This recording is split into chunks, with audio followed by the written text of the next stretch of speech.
in fact it's SARS. And SARS led by Colin Makubela. We have the TG of AADP,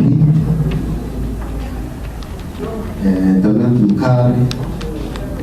We have a member of the National Executive Committee of African Transformation Movement, Nancy Kuseli.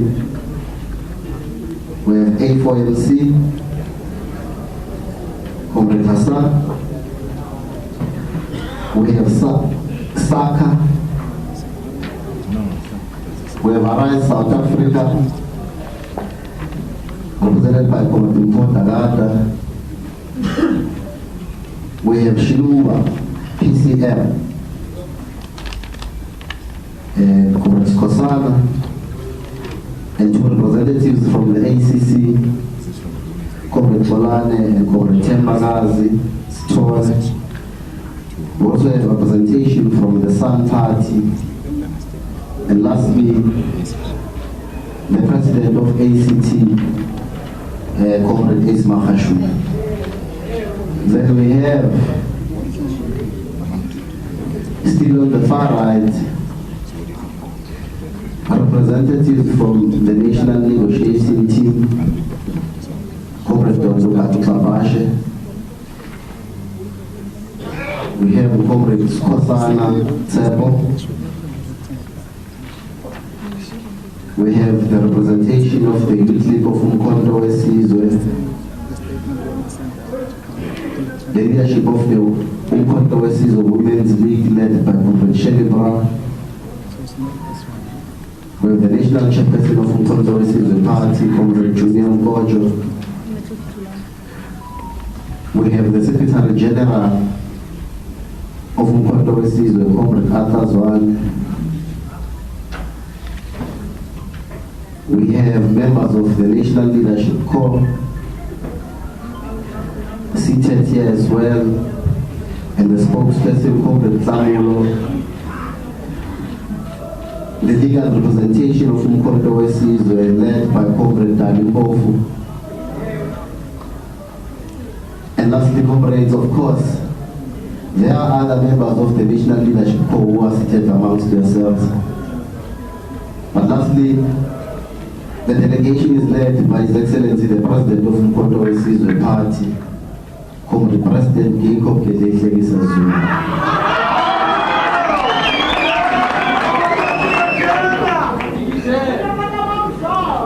At this stage, we will request that we all rise and take our hats off and observe a moment of silence for our fallen comrades, but also the passing of the chairperson of Jacob Zuma Foundation, the late Comrade Pudumian. May we all rise and observe a moment of silence.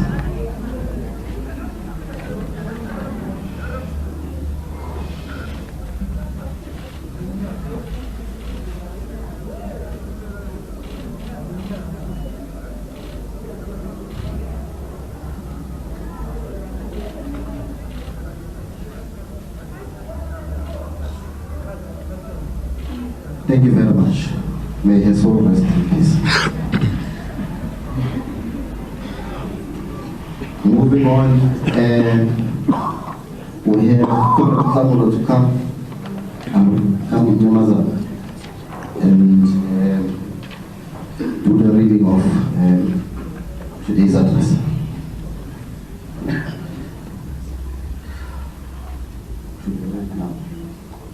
There's a special request that we read a message issued by uMkhonto weSizwe Women's League in honor of the memory and the life of our fallen compatriot and leader, Comrade Pudumian. uMkhonto weSizwe Women's League notes with a heavy heart the untimely passing of the chairperson of Jacob Zuma Foundation, Comrade Pudumian. I'd like to extend our sincere condolences to the family, friends, and colleagues during this difficult time. Miss Miele will be remembered for the lives she touched and changed through her work at the JGZ Foundation.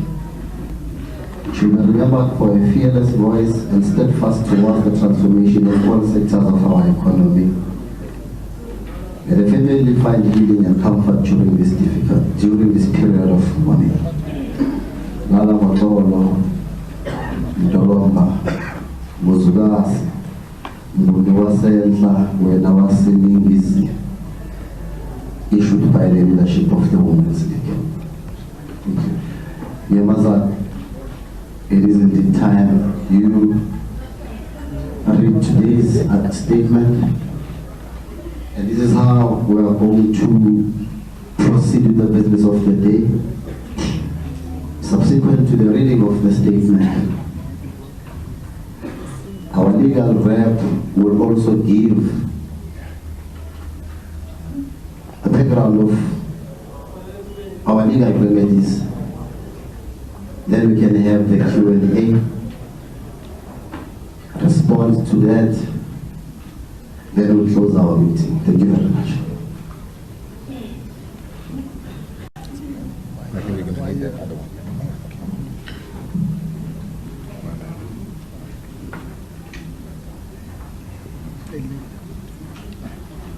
Can we have that one as well, so they can hear?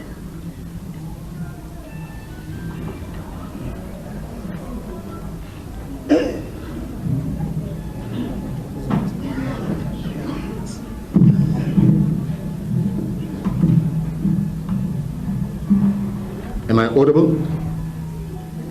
Can you all hear me? Yeah. Okay, good.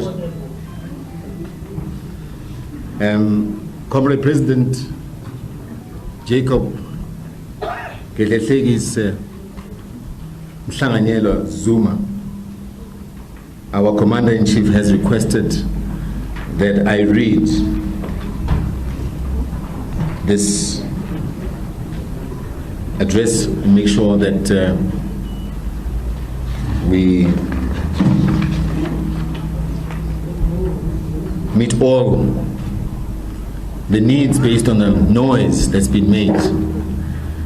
This is a public address to the nation by the President on the 2024 elections and the current political situation in South Africa. It reads the following. Fellow South Africans, it is not by coincidence that I address you today on June 16, 2024, on the 48th commemoration of the June 16 massacre, when young children stood up to the enemy and said, enough is enough. Today, we say the same. You will also remember that I last addressed the nation exactly 6 months ago, on 16 December 2023, in Soweto, where I gave 7 reasons why I had come to the difficult decision that I would campaign and vote for uMkhonto weSizwe and not for the sellout ANC of Ramaphosa. I called for the unity of the left and all progressive forces. On 16 December 2023, I said, open quote, I call on all South Africans to join me in taking this important step and vote for MK Party and any other progressive parties which seek total liberation and the return of our land to its rightful owners, the African people. The task ahead requires young and old leaders alike to pull in the same direction. No single organization can pull us all out of this present crisis. We require the same spirit which saw us defeat the monster of apartheid.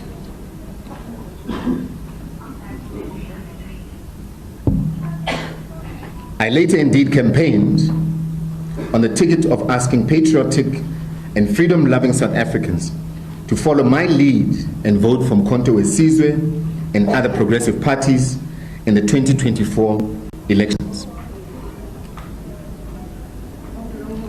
Before anything else, let me take this opportunity to thank all of the more than 4 million South Africans who voted for uMkhonto weSizwe and all progressive forces who are fighting for the return of our land.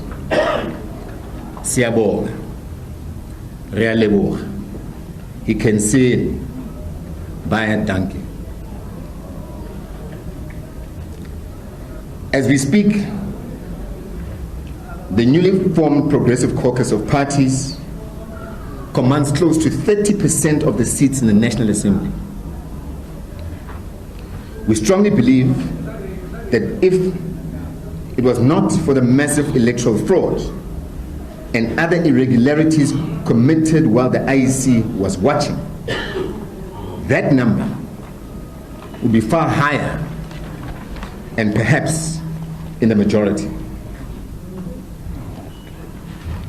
But even after the daylight robbery, to achieve almost 30% in the National Assembly puts us in a very strong position to fight on for the total economic liberation of Black and African people. It has never happened in a democratic South Africa that there is a united opposition commanding more than 100 seats in the National Assembly. In a situation where there is no single party with more than 40% of the vote, we must applaud the people of South Africa for making history.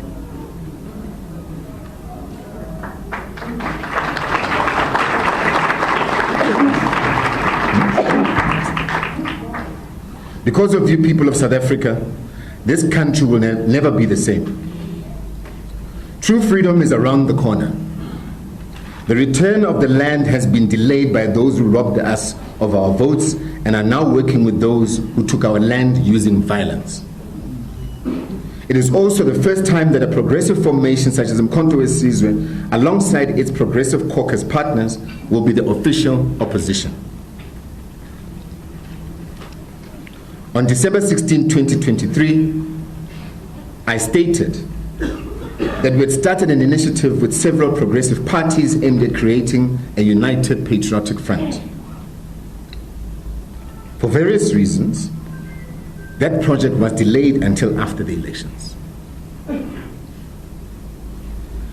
I am therefore glad to announce not that only will uMkhonto weSizwe form part of the Progressive Caucus, but we will soon also be announcing the formation and a program of that patriotic front of progressive forces who are both inside and outside of Parliament.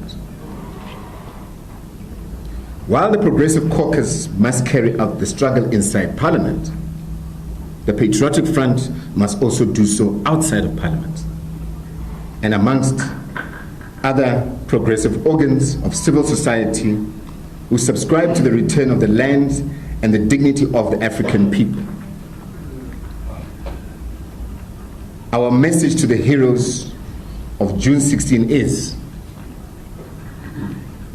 the centuries-old struggle for the return of our land will take a new shape starting today, 16 June 2024. This united effort is necessary because the 2024 election has also resulted in the consolidation of right-wing and reactionary forces who are opposed to economic freedom, racial economic transformation, racial equality, and land repossession, led by the ANC of Ramaphosa and the Democratic Alliance, which is the replacement of the racist National Party of Hendrik Verwoerd, B.J. Vorster, P.W. Botha, and F.W. de Klerk.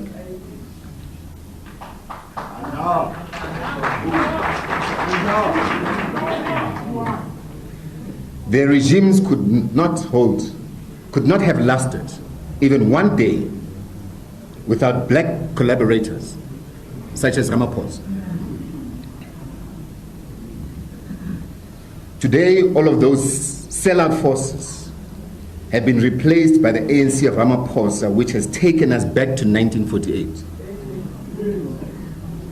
Fortunately, millions and millions of our people have realized that the road to freedom starts with the removal of the ANC of Ramaphosa. They did so either by voting for the progressive parties or by refusing to vote at all. All we need to do is to convince the last 6 million people who have not yet realized that voting for the ANC of Ramaphosa is to invite racism, inequality, hunger, landlessness, and poverty back into the lives of Africans. For the record, uMkhonto weSizwe is of the strong view that the 2024 elections were rigged and that the results announced by the IEC are not a true reflection of the will of the people. Before and after results,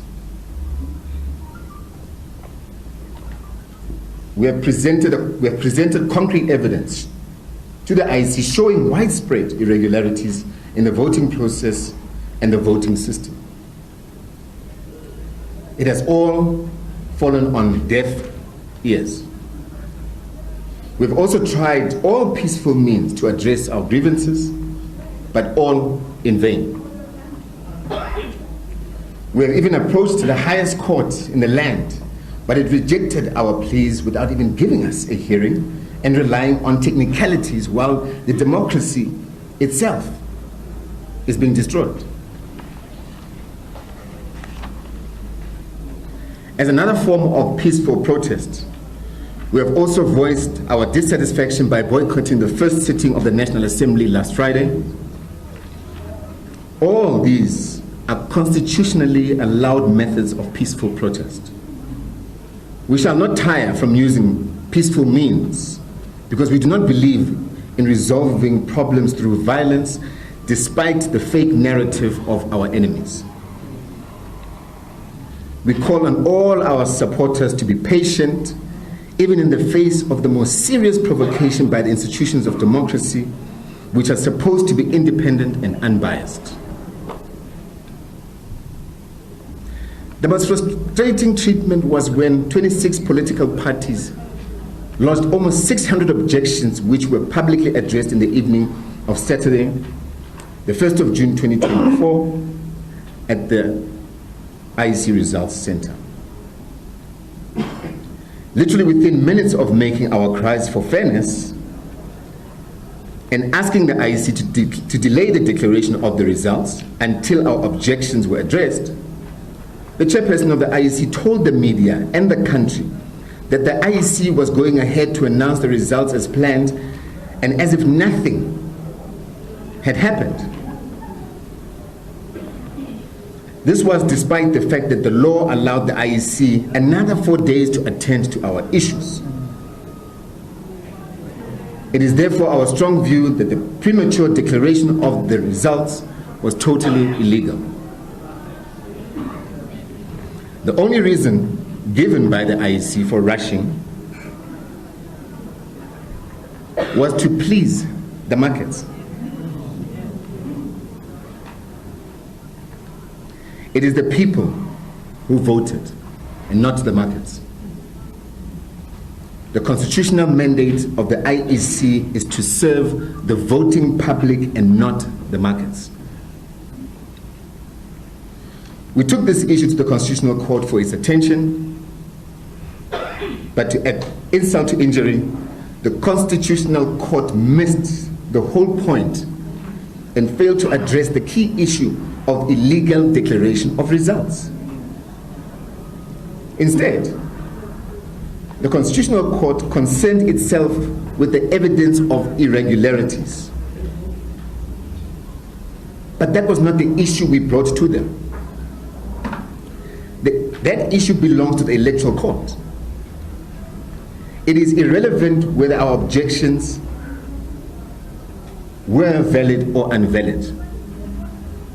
The issue is that the IEC was not entitled to brush us aside and to proceed without rushing the declaration of those results before looking into the allegations made on behalf of millions of South Africans, the voters.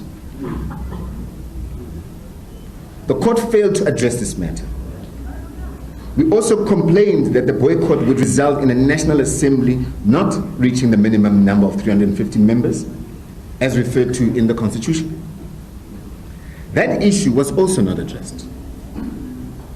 Surprisingly, the Constitutional Court said the matter was not urgent and the court did not have jurisdiction. That means we should have gone to another court, even though the first sitting of Parliament was only a few days away. It simply does not make sense at all to deal with such serious issues by resorting to pure technicalities.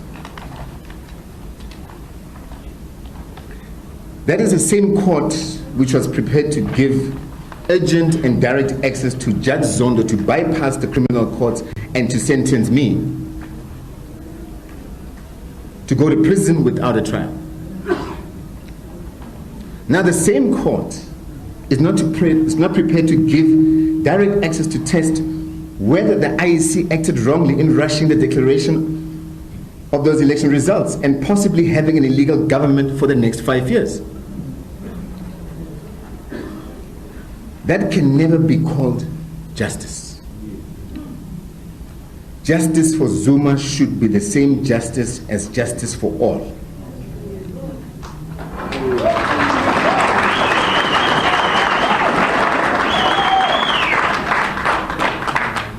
It is also not good enough to be called a democracy. It can only be called a dictatorship of the ruling party and its institutions.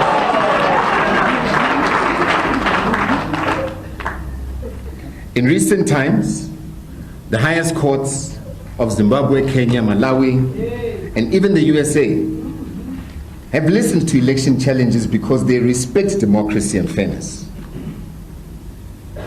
They did not use escape routes or technicalities such as urgency or jurisdiction.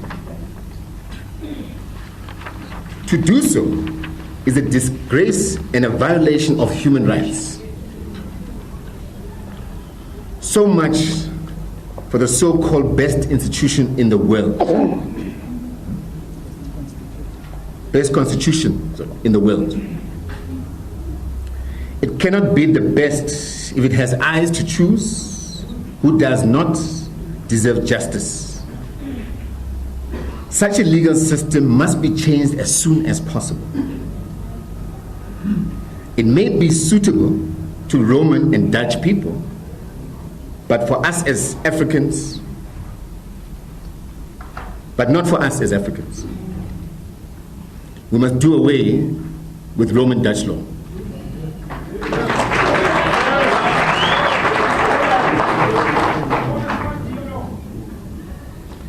We shall not be discouraged, but will continue to fight on. We have instructed our legal team to take any steps possible both inside of South Africa and internationally to ensure that justice is done.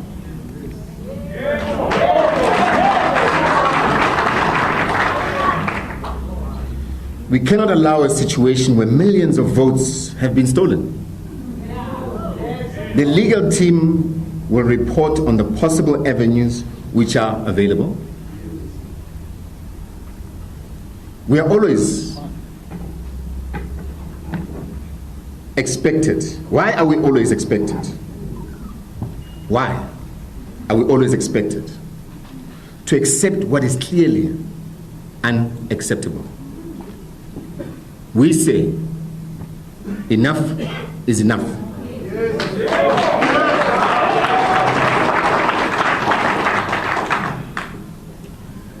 In the end, justice will prevail.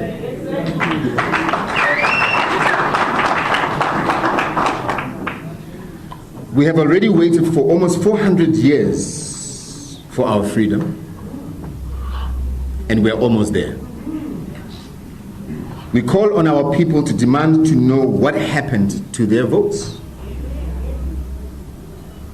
They have the right to know.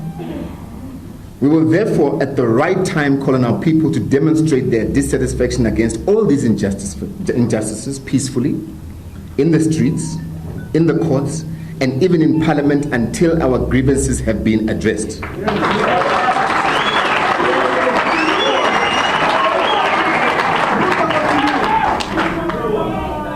We have now launched a new Electoral Court challenge and given that court the evidence we have collected.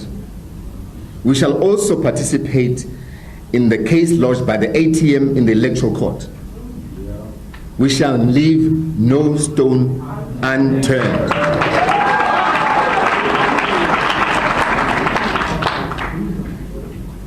Regarding the current political situation, we need to educate our people that there is no government.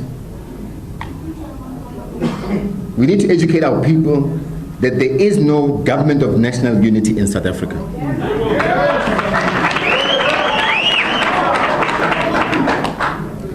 There is a white-led unholy alliance between the DA and the ANC of Ramaphosa.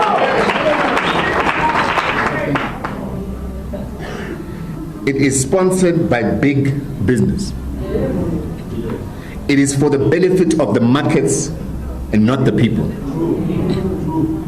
It must be crushed before it finds its feet.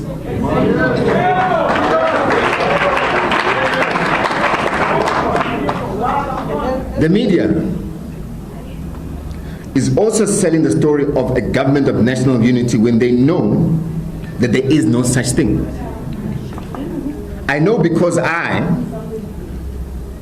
was part of the leadership which introduced a GNU in 1994. We have asked our lawyers to write a letter of demand to the SABC to stop deliberately misleading South Africans by using terms like government of national unity or government of provincial unity to refer to present sellout coalitions.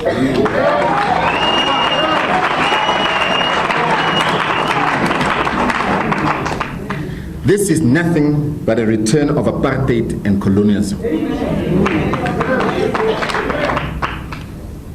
We know that the private media has to serve its masters, but the SABC belongs to us. It has no right to feed our people with lies and to pursue narrow agendas at our expense. We shall seek an urgent meeting with the SABC board and management to raise this issue and, if necessary, educate them on the correct political terms which are appropriate. If they do not listen to the people, then the people will march to SABC to demand the truth. There is a government, if there is a government of national unity, why is its founding documents only signed by Mbalula and Helen Zille?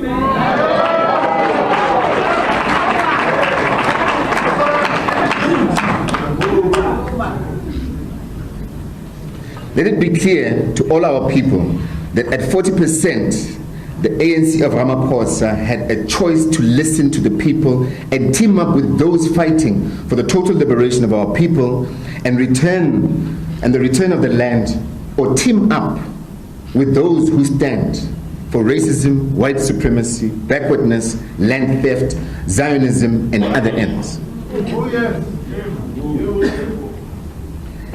They chose to go to bed with the racists. By doing so, the ANC of Ramaphosa has defined itself outside progressive forces of change. It has defined itself against the majority of the oppressed. The ANC of Ramaphosa must be treated as part of the problem and no longer as part of the solution.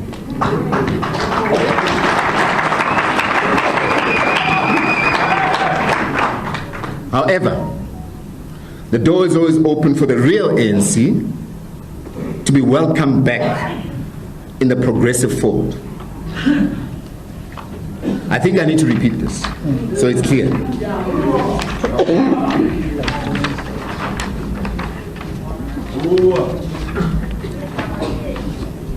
I state, by doing so, the ANC of Ramaphosa has defined itself outside of the progressive forces of change. It has also defined itself against the majority of the oppressed. The ANC of Ramaphosa must be treated as part of the problem and no longer part of the solution.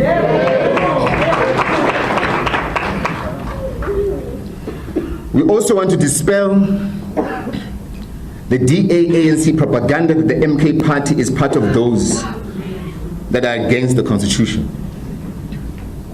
In everything we do, we follow the Constitution. However, we believe that the Constitution must be amended to allow for the return of land and to give a much bigger role to Parliament, which is made up of democratically elected representatives of the people rather than unelected judges. Section 44 of the Constitution gives the National Assembly unlimited power to amend the Constitution. Parliamentary sovereignty, which is practiced in the many democratic countries, is a normal prevalent form of government.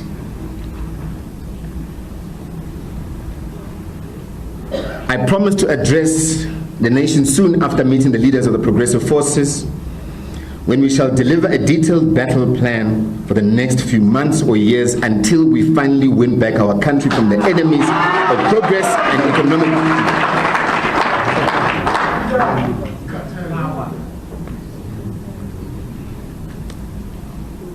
Let me start and repeat that because it's very important. It says and states, I promise to address the nation soon after the meeting with the leaders of the progressive forces when we shall deliver a detailed battle plan for the next few months or years until we finally win back our country from the enemies of progress and economic freedom with the new apartheid regime of Steenhuisen and all his black sellout puppets led by Cyril Ramaphosa.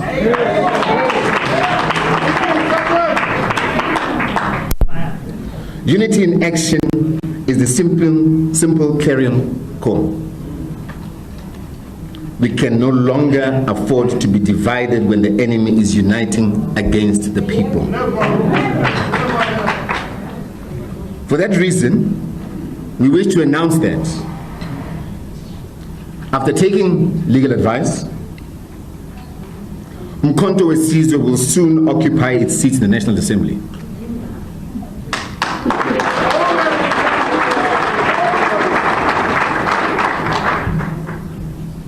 We shall continue to raise the issue of the rigged elections even inside the House, while at the same time we shall intensify the court actions and other constitutional methods outside. The protest will continue in other forms. There are many battles ahead, including a total overhaul of the currently biased voting system itself and the biased IEC.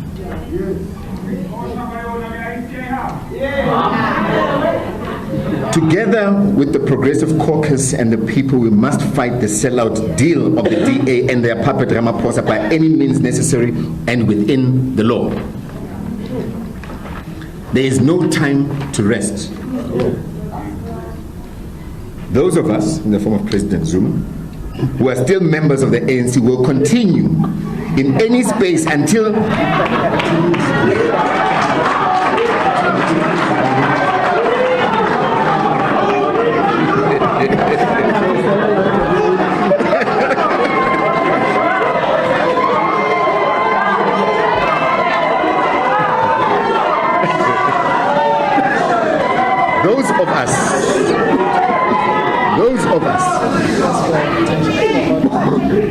order, comrades.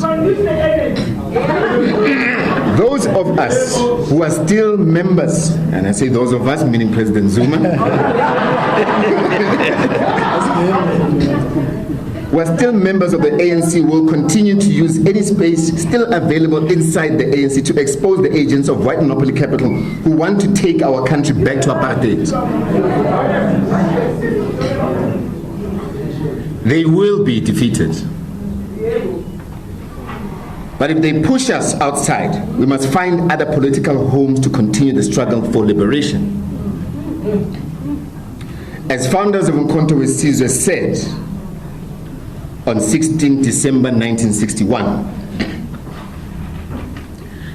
there comes a time in the life of any nation where there remains only two choices: to either submit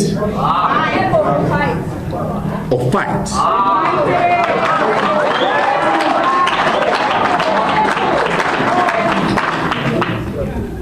I need to repeat that. There comes a time in the life of any nation where there remains only two choices. You either submit or you fight. That time has now come to South Africa, and that time is now. We shall not submit, and we have no choice but to hit back by all means within our power in defense of our future and our freedom. I thank you.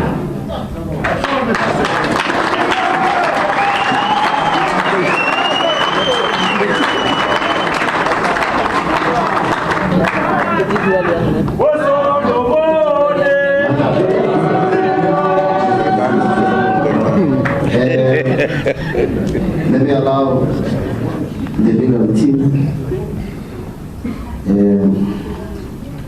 to give an input in our legal process.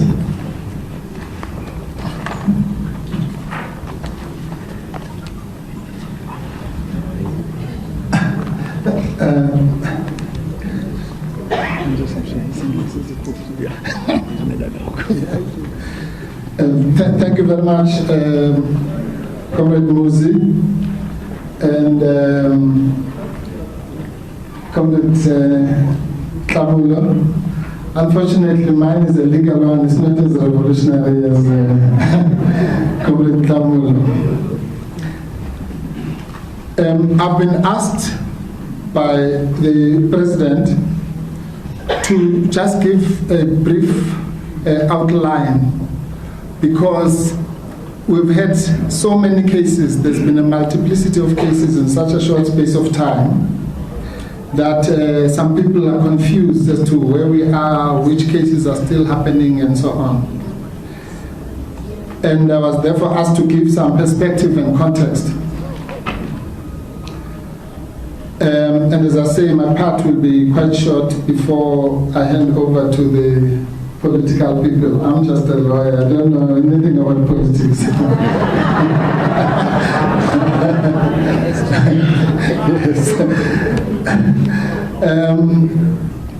Now, and on a serious note, I've been given permission by the Pan-African Bar Association of South Africa, that I'm a part of, as previously, to participate only in my professional capacity.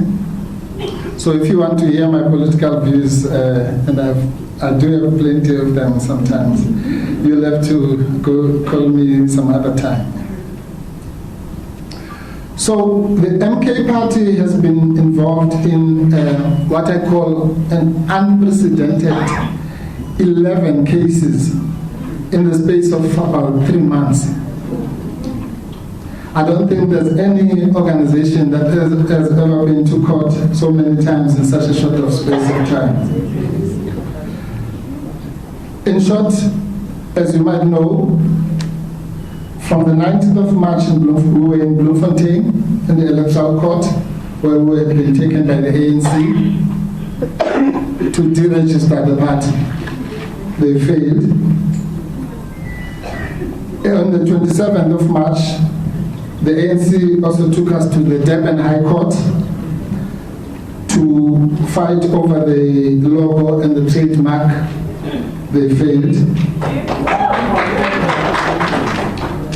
On the 9th of April, the IEC took us to the Electoral Court in the Electoral Court, which was sitting in Johannesburg.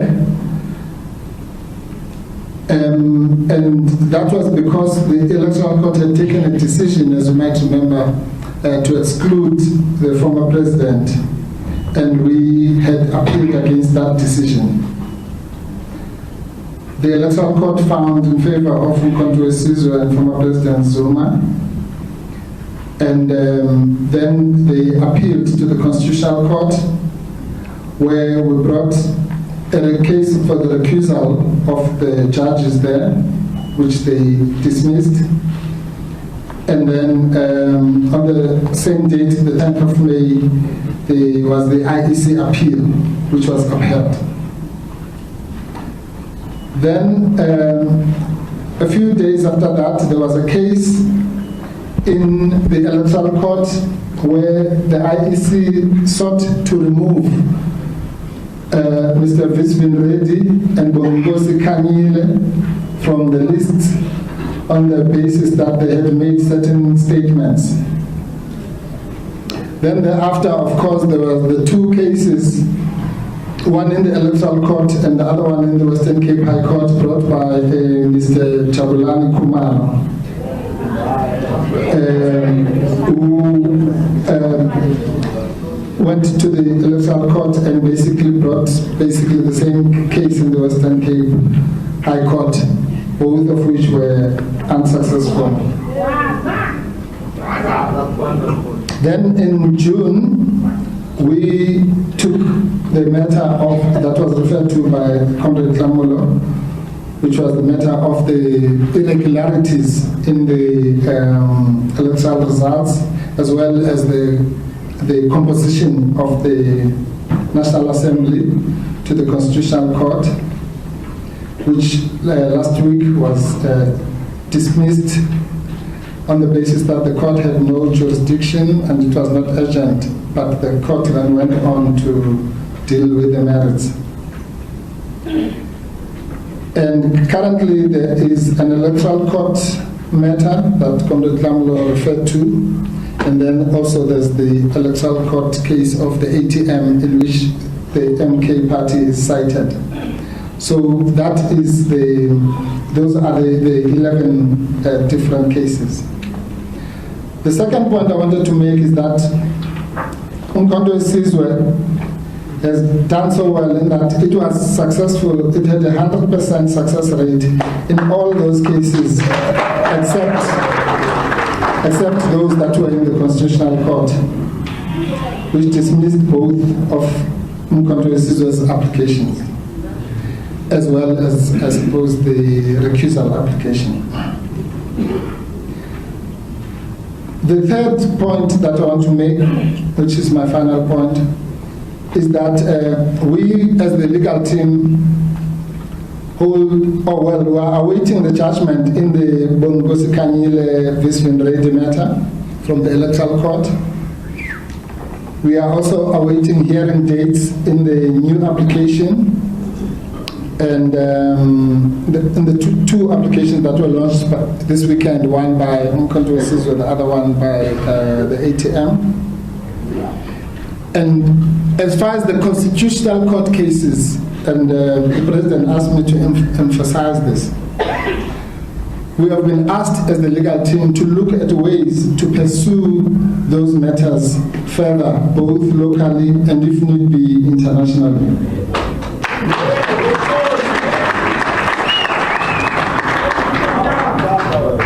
The legal team will give a comprehensive advice to the clients, and the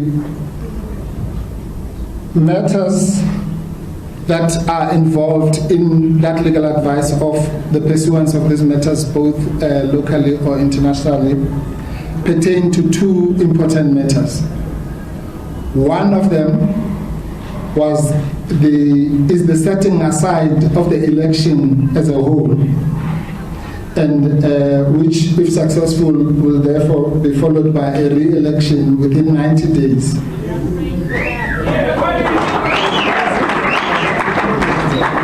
The second matter pertains to the removal from the list or from the membership of the National Assembly of former President Zuma, which we believe that was not done in accordance with international norms, particularly because in that particular case, as you know, those who followed it, the Constitutional Court made findings, including one of the findings was that a remission of sentence does not reduce a sentence, and that the IEC is entitled to administer the membership of the National Assembly. And it is a strong feeling of the clients that both of those matters, or those kinds of findings, are in violation not only of our Constitution, but also of international human rights instruments. And therefore, thank you. And therefore, those are the matters that will be pursued further. So, if the media has been writing all sorts of things about these matters, some of them completely off the mark. So we just thought we should make those remarks. For example, the issue that was raised by Comrade Nhlamulo about the matter that was raised in the Constitutional Court. Even today in the Sunday Times, there's a long article, I think by Friend Rabkin, about how there was no evidence and this and the other. And this has been clarified 100 times, that case was not about the evidence. That case was about the premature declaration of the results by the IEC, number one. And secondly, it was also about the quorum, the issue of the composition of the National Assembly. And I just want, before I hand back, want to say that the problem, I think, sometimes is that the people who comment on these things are just lazy to read. And if one person makes a mistake in the media, then like sheep, everyone follows that mistake. And then it's just perpetuated. All these people had access to these papers, and I just want to read one paragraph, which makes it clear that they are all off a wrong tangent when they say, but where was the evidence and all that? This is what was said in those papers, very simply, at paragraph 15. Before dealing with the issue of jurisdiction, and in order to save unnecessary debate, which obviously we failed, it will be crucial to state up front what this application is not about. Right? What the application is not about. And the word not is underlined. I say this application is not about reviewing or appealing the IEC's dismissals of the objections of vote rigging, incompetence, and the like, or any cause of action which falls under Section 20 of the Electoral Commissions Act of 1996. The group of parties aggrieved by those decisions who are here have reportedly taken or intend to take whatever legal steps are open to them in that regard. The applicant also intends to present whatever new evidence it has gathered in that respect to the IEC in the form of objections. Those issues are referred to here in merely for historical context. What this application is about is the separate issues of declaring, in terms of Section 172 of the Constitution, certain conduct of the IEC, that is the rushed declaration of results, to be unconstitutional, setting such conduct aside as just and equitable remedies and giving a proper constitutional interpretation to Section 46 of the Constitution. That's the one that deals with the composition. So anybody who wants to be asking all this, well, why was there no evidence in the application and all that, must just read paragraph 15 of the application. Thank you very much.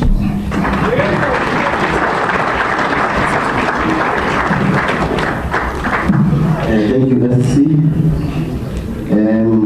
I think now we'll allow members of the progressive forces to also give a statement.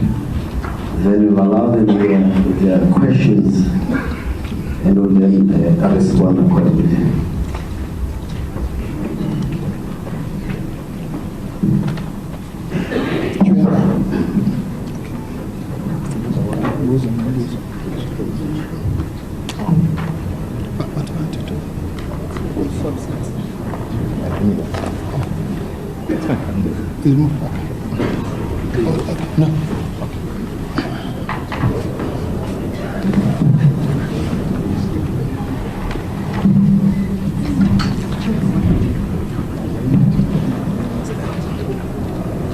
My greetings to the members of the media here.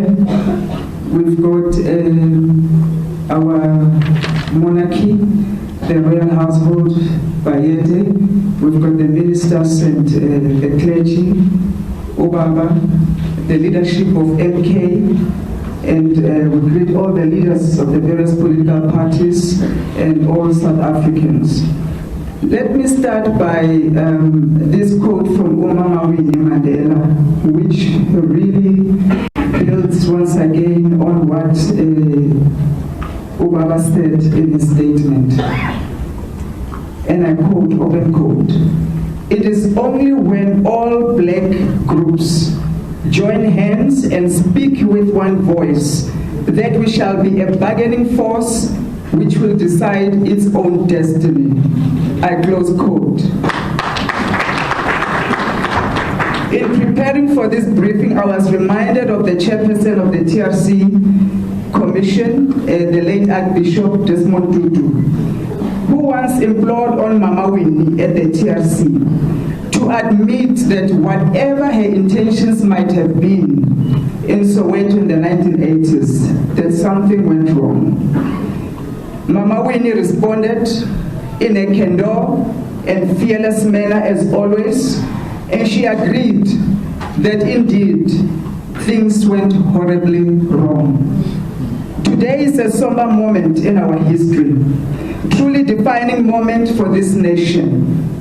In the same light, we want to implore on the ruling party, on the ANC, to admit that whatever their intentions were for the 2024 elections and the so-called government of national unity, they must admit to this truth, this reality, that things went horribly wrong. Things went horribly wrong for the majority of the black people, for the black child, for those black government employees that are now classified as catered employees because the X is on their neck. Things went horribly wrong for the politicians whose prison doors are open awaiting them because of this arranged marriage. Many South Africans thought we were having a great new start in the 2024 elections. It was buzzing. We came up with new political parties. Young people were hopeful, saying 2024 is our 1994. And yes, we all agreed that there were fundamental changes that needed to be made in our society, administrative and legislative systems that needed to be changed to address the issues of poverty, unemployment, inequalities, and governance. But little did we know that 2024 is the DA's 1994. We watched with horror on the eve of the first sitting of the 7th administration an interview with the so-called DA veteran Douglas Gibson and our veteran Ubaba Matthews Posa. That was supposed to have been the bachelor's party of this arranged marriage between the DA and the ANC. And it was so sad to watch Gibson on TV jeering and mocking at Baba Matthew Posa and the ANC, patronizing him. And he was so docile, with cap in the hand. He could not even respond or call the men to order. All he could say was that by this time tomorrow, Cyril Ramaphosa will be president of South Africa. That was a moment of awakening for me, because it was at that moment that we realized that the material conditions of poverty, despair, degeneration of our people has been sacrificed at the altar of positions. Just like in 1994, the focus was on who is going to be president at all costs. While we lost our land, we lost the economy, we lost the mines, we lost the ports. Indeed, once again, we have lost our country. Once again, the heritage and inheritance of the black child was sold for a bowl of soup. Positions without power, a throne whose power is borrowed from the markets. It reminded me of 2022, after much oppression and marginalization of our people in the metros. A group of us minority parties, we came together and said we are leaving the DA multi-party. I was leading that multi-party. It was the very same DA who labeled us as delinquent, as corrupt, and we became enemies. I was enemy number one of Helen Zille. She's still suing me even today. We're shocked that today they are singing the praises of ANC. They are the one leading the charge to give the baton of government to the ANC. They forgot that we were stripped naked, investigated. We were ostracized for going back to give power to the ANC in the city of Johannesburg. But believe me, it's only a matter of time. As Baba's statement has said, let's watch and see. It's only a matter of time that arranged marriage is going to come crumbling down. I'm inspired again by an Afrikaner woman, Susan Smith, and I'm calling on all progressive forces to keep this spirit. She stood against the British regime. She was the driving force behind the Great Trek. Suzanne played a leading role, and she led all the women. They were determined that they would rather walk across the Drakensberg barefooted to die in freedom, as death was dearer to them than the loss of their liberty to the British rule. So Baba, as the progressive parties, will rather stay and starve outside and die in this pursuit for our freedom than to submit to this ANC-DA regime.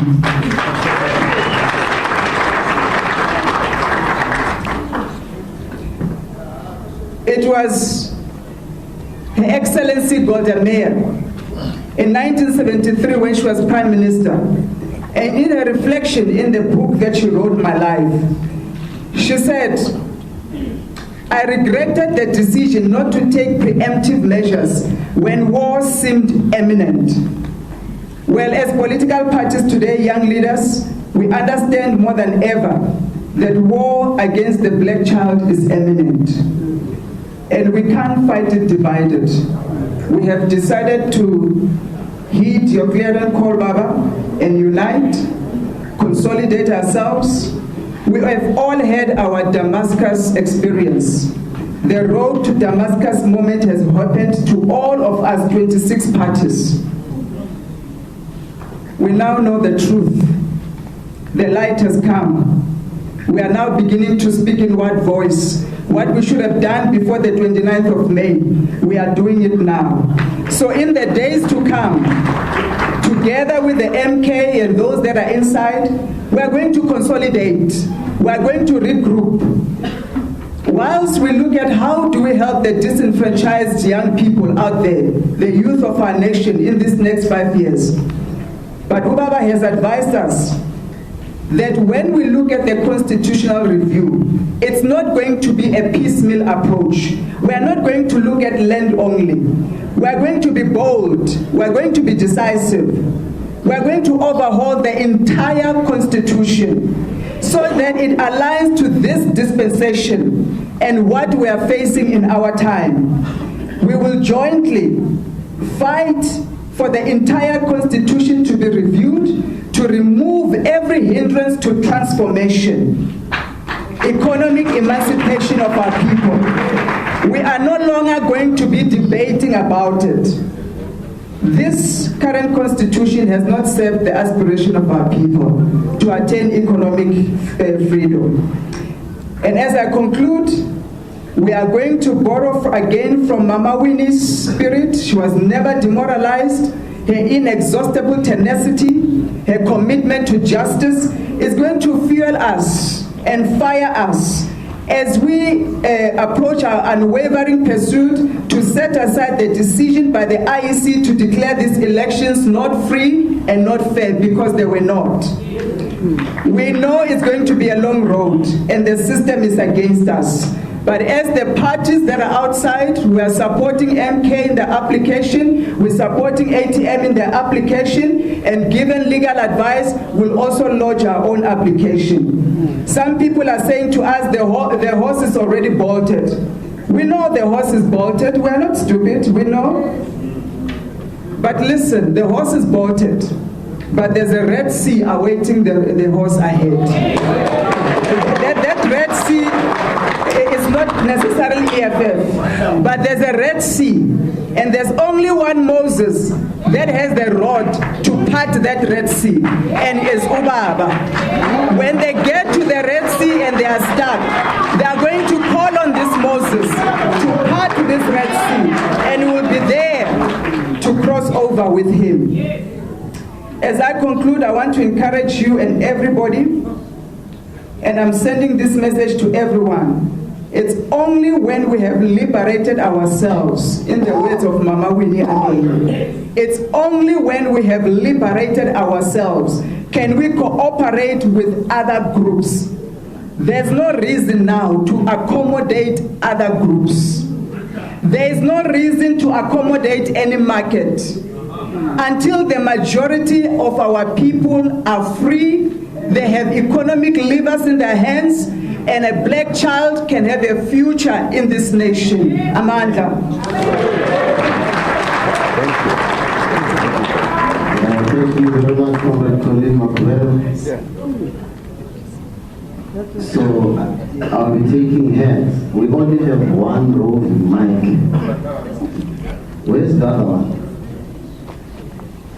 And when I'll be noting hands, it's one. Let me come this side.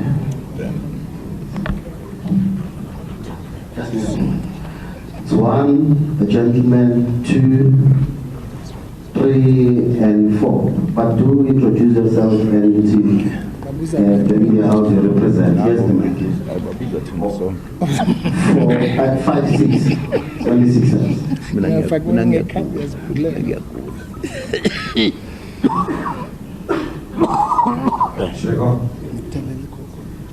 Hello, this is Jamie Mighty from the Africa Research Desk. I've got 2 questions. One is about the role of the media, and 2 is about the constitutionalism discussion. On the role of the media, I think that I would like to get some reflection from the MK party about the non-airing of the interview by ENCA at the time close to the election.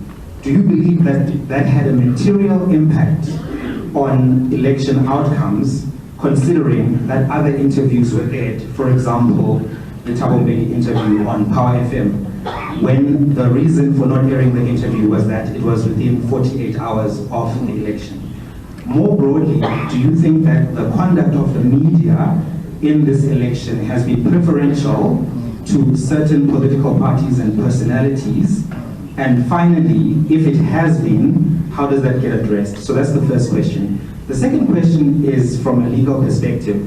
The Harris cases are used to demonstrate why a parliamentary sovereignty is dangerous in a democracy. And the argument that has been made in the statement is that you want to have, as part of your reforms, parliamentary sovereignty over the constitution. Can you respond to how the abuse of a system like that could be curtailed? Because the reason why it was not chosen was to prevent a parliament from doing whatever it likes if it has the votes. And I think when the criticism is raised about anti-constitutionalism, it is based on the fact that you are pursuing this particular model, not particularly that you want to make amendments. Thank you. Number 2.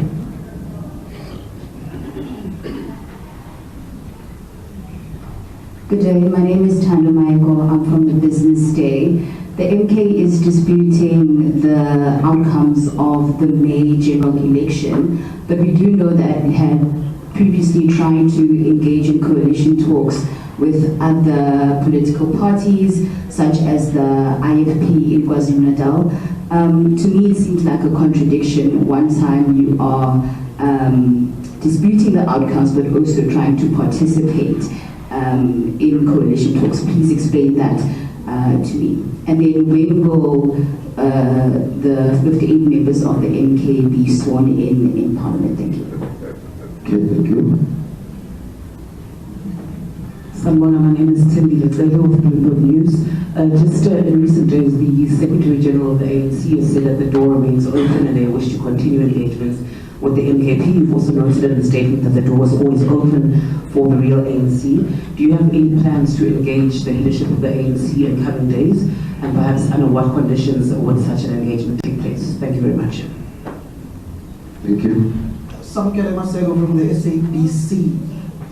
Mr. Former President, in essence, on your question of taking all legal avenues available, even internationally, what are some of the international legal avenues you are looking at taking, particularly when it comes to challenging this particular election?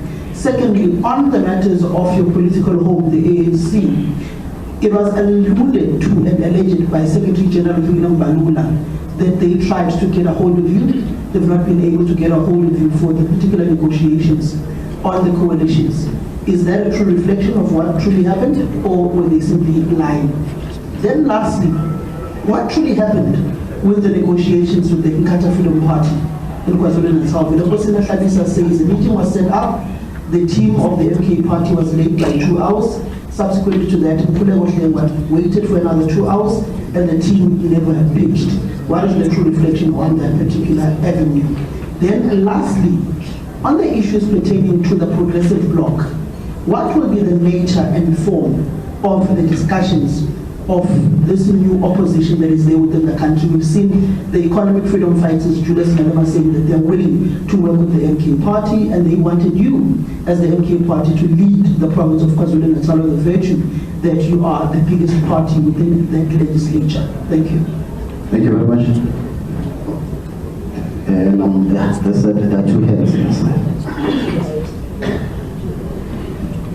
Good evening. Alpha Ramushwana here from Eyewitness News and Radio 702. My colleague has covered some of my questions, but I also really want to know, when it comes to KZN particularly, you had an opportunity to govern with other parties in KwaZulu-Natal. And again, we did hear that you ignored some of the parties who were willing to negotiate with the MK party. And you speak about a DA and ANC coalition which you are opposed to. Why did you allow this DA-ANC coalition to lead KZN when you could have taken the stand and governed the province with other political parties? Thank you. And the last one? Nhlamulo Ndhlela here from Salam Media. We just heard from General Fani Masemola. He's the national chairperson of SABC, that they've deployed additional public order police in the KZN. This is based on intelligence gathered that there are threats of post-election violence. As a political party that did particularly well in the KZN, what's your response to this? Thank you. Let's give to the team to respond. Give to Nhlamulo, tell us. We'll respond to the JJ. Let me start with the first question regarding the interview with JJ and the NCA. Nice.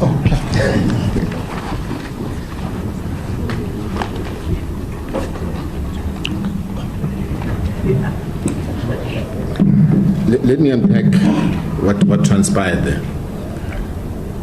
JJ Tabane requested for an interview with President Zuma, and he's been requesting an interview for the longest time, as is the case with many of you.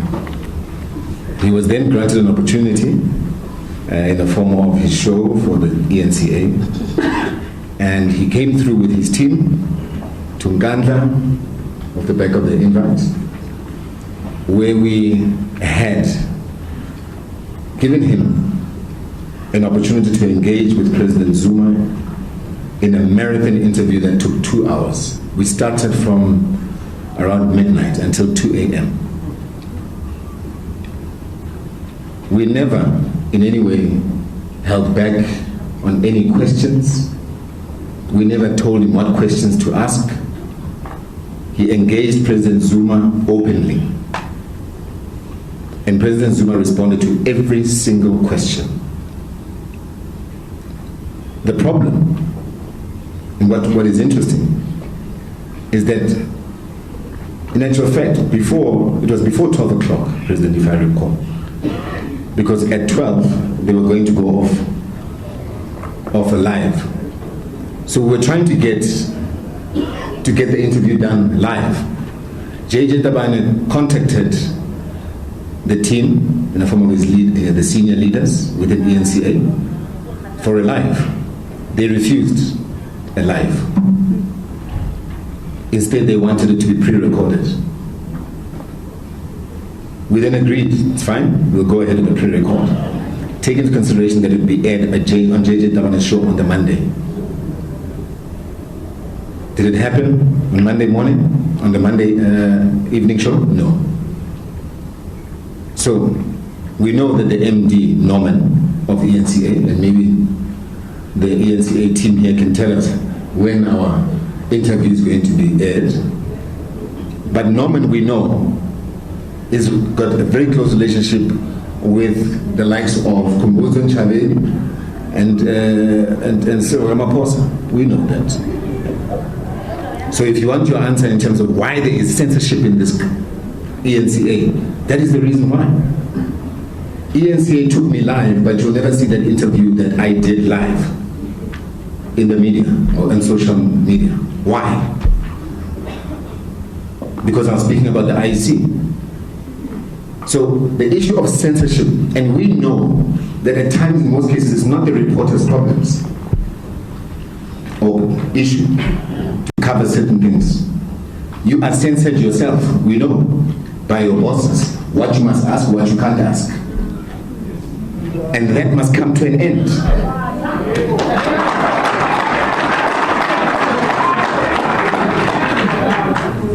So, do we believe that it had a material impact? Absolutely. It did have an impact on the elections. There's no doubt. What were they hiding? And by the way, in that interview, President Zuma says things he has never said in public. So we need to demand that that interview is played in its totality. And one thing we have learned is to bring our own camera. That's that. Okay. SG. Thank you, Colin Moses. Oh, that's it.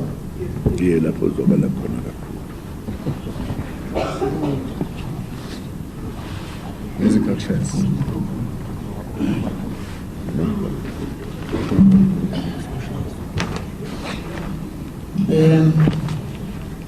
Greetings to everyone.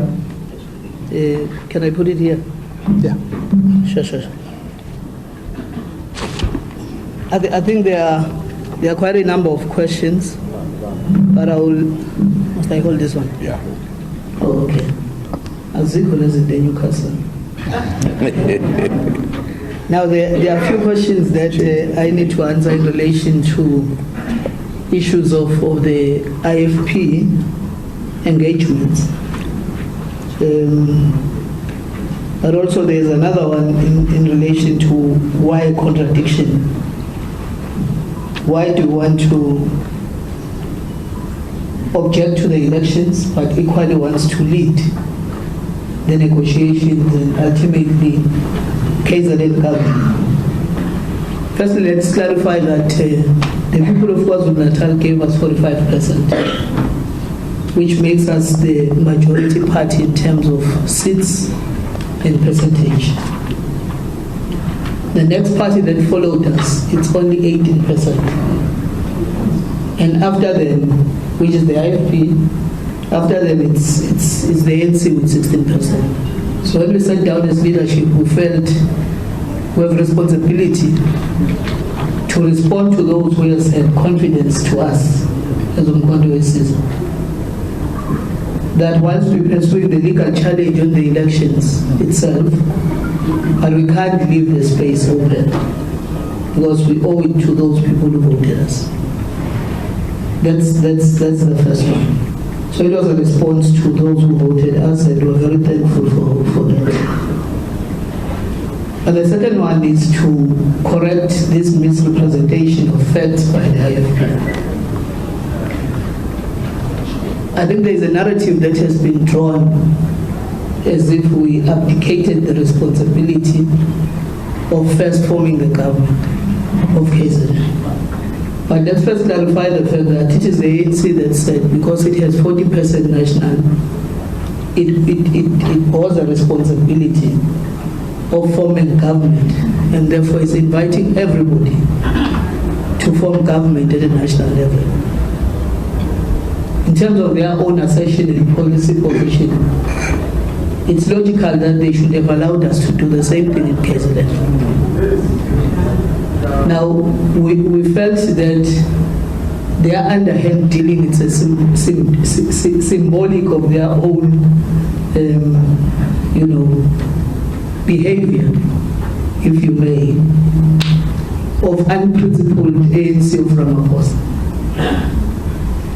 Because they should have been active enough to say, if this is our stance national, obviously in the province, MK should have led the process of forming government.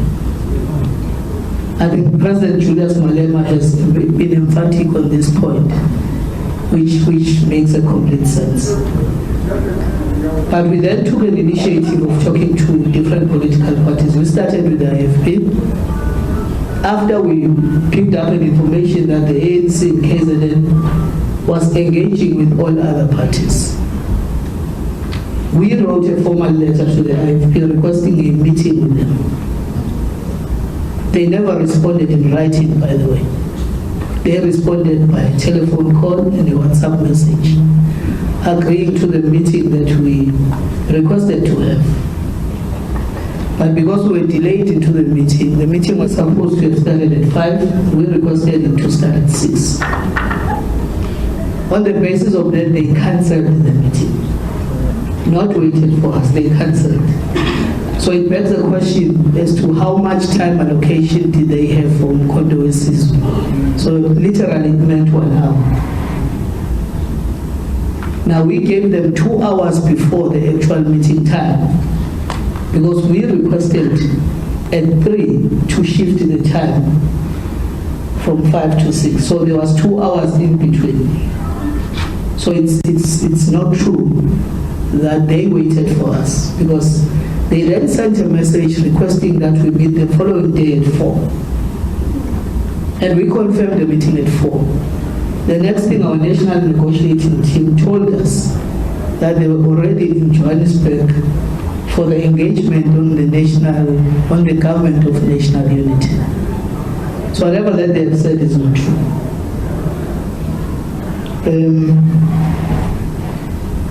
But nonetheless, we continue to, I'm sure the question that will be a follow-up on that will be the NFP one. Maybe let's just answer that equally so that you don't follow that up. I think we'll need to say, as part of the process, we engaged with the NFP. Again, we wrote them a formal letter requesting a meeting. The meeting was in twofold. We organized a meeting between the two presidents, President Zuma and President Barnes of the NFP. The reason for that approach was that NFP and President Zuma had historical relationship with the former president and the late president of the NFP, Nhlamulo Ndhlela. All of you will remember that when President Zuma was still the president of the Republic, he appointed Nhlamulo Ndhlela as the deputy minister. And you will know that even when she was very sick, and President Zuma was pressured to remove her as deputy minister, President Zuma did not do that on humanitarian grounds, but also because there was an understanding that President Zuma was requested by the late president of NFP to help them grow their own party. So it's very important that there was a historical context, hence the meeting of the two presidents. Unfortunately, we engaged with the delegation from the NFP without getting into details. And unfortunately, you know, they decided to work with other people.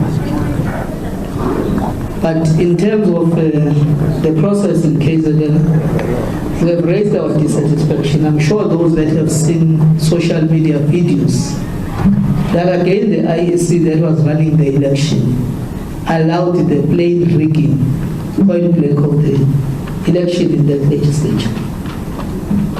Members of that legislature were actually voting in plain sight of the two people that were supposed to monitor as to how were they voting.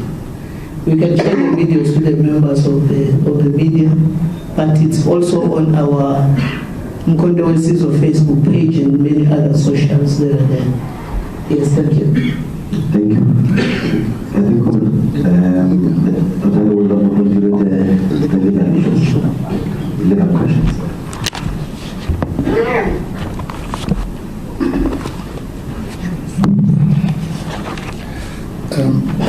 Thank you, Comrade Musi. I'll be brief. The first question from Mighty Jamie had to do with parliamentary sovereignty versus constitutional supremacy. Correct? Right. Okay, look, again, I'm answering obviously on behalf of the client here. But my understanding, I mean, personally, I'm a constitutionalist. But what the MK party and former President Zuma has been saying all along, I think, are two simple things.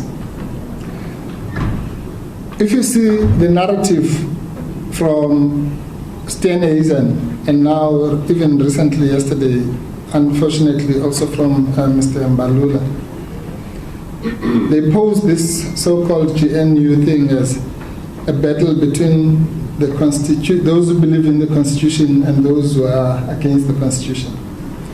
Now that's a false narrative which is just being created to confuse the people. None of the organizations that are not in that GNU have ever called for anti-constitutionalism. So how I understand the argument, it's twofold.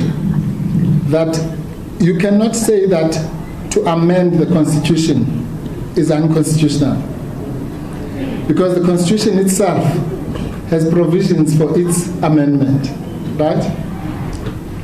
So, firstly, the amendments that are suggested in the political terrain are twofold. The first one has to do with the amendment of Section 25 of the Constitution, which would remove the compensation requirement for land repossession, right? So let's call that the smaller amendment of a part of the Bill of Rights, which is also provided for in the Constitution. The second category is the one that former President Zuma is talking about, which is to say that is a system at this juncture of our democracy, is a system that is totally dependent on judges, in the sense that the judges have a final say, which is what lawyers call constitutional supremacy.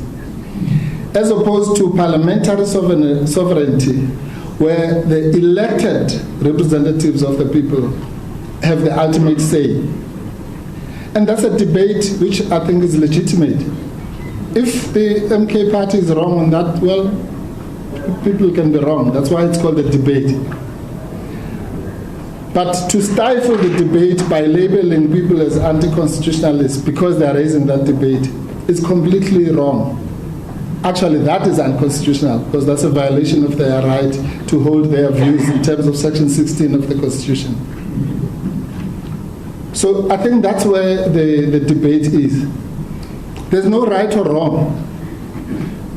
Britain, which is regarded as one of the leading, if not the first democracy, has a system of parliamentary sovereignty. Nobody ever said that is a dictatorship or draconian. So there are systems, and I think that that's what is being raised. So the debate should be had, I think, by scholars, by academics, by politicians, by all of us, by the population. It must not be stifled with labels. So that's the first issue. The second issue that was asked was about international, what are the international legal steps that the MK party is talking about? Well, on this one I'll be very brief because I obviously can't give the legal advice to the media before I give it to the clients. But I can give you a hint. You would have heard that the reaction from Comrade Ndhlela after the Constitutional Court outcome was that one of the things that they were considering was approaching the United Nations Human Rights Committee. Now that committee, the reason why he referred to it is because that committee has actually, just by coincidence, dealt with a similar case, which those who were in the Constitutional Court, you'll remember, we cited in court. It's a case of a gentleman called Disanayake, who just by coincidence was denied in Sri Lanka the opportunity to stand as a member of parliament on the basis of, guess what? Contempt of court.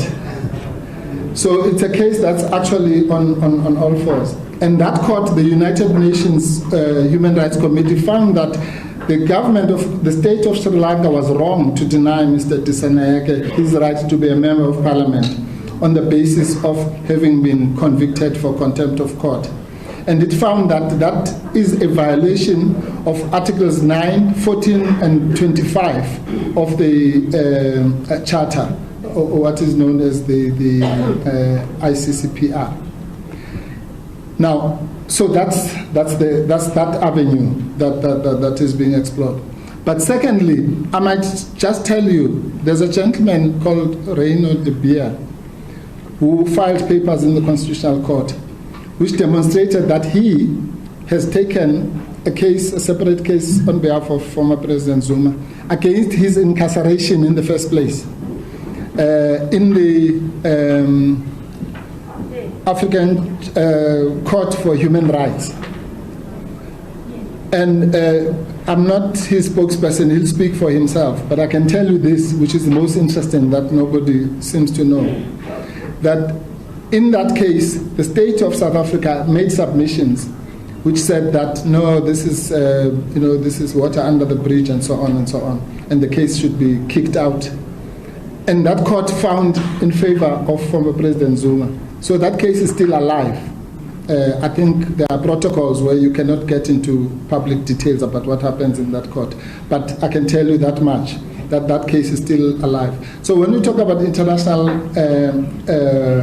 fora, we're talking about the African Court for Human Rights, that other court that I mentioned before, or rather the Human Rights Committee, and any other such forum. The bottom line is that the former president does not accept that interpretation that was given by the Constitutional Court. And there are, when we say local and international remedies, there are other remedies, there's rescission, there's all sorts of things. So all that will be considered and then presented to the clients, and then they will choose which route they want to follow, if any. We might come back saying there's no route, but if we give the routes, it will be those that I've just mentioned. Thank you. Sorry.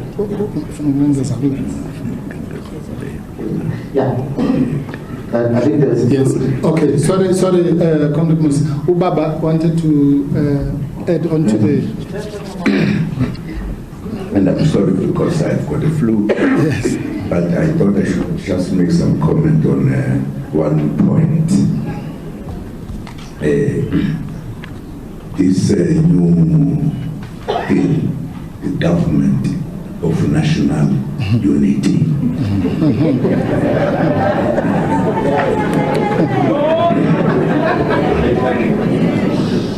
This actually is meaningless. I don't know what it means. Totally meaningless. Totally meaningless. We exercised the government of national unity in South Africa when we had finished agreeing to negotiate and establish the government in South Africa that would be voted by everybody. It had never happened because we had never voted in the past since the time immemorial. Only whites were voting. And we had decided to fight for our freedom after when we were talking that let us be free, instead of the government responding to that, they actually banned the ANC. In other words, silenced the black people from talking about freedom, about whatever. We then declared war. And there was a fight that took place since 19 what?